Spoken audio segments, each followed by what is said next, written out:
आंबो थांफानोब्रा बन्दु हि जानाय नङालै आंहा गोबां खामानि दं उनाव बेरायहैगोन सानजों भगबान अबाव दं नों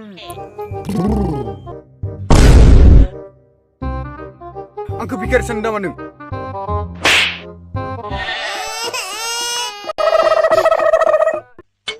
नै बस गान्दा गङा लाबो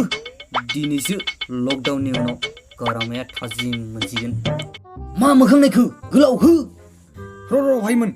मानो गरमा गरमि होलायनो नागिरखो बैसागु बोथोराव बिदि बुलायनो मोनालै नै बिदिसो दांख्लायनांगौ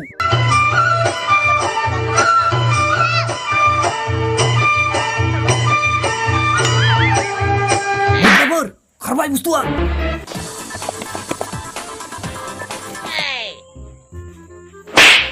भाई बुलायनाया बन्द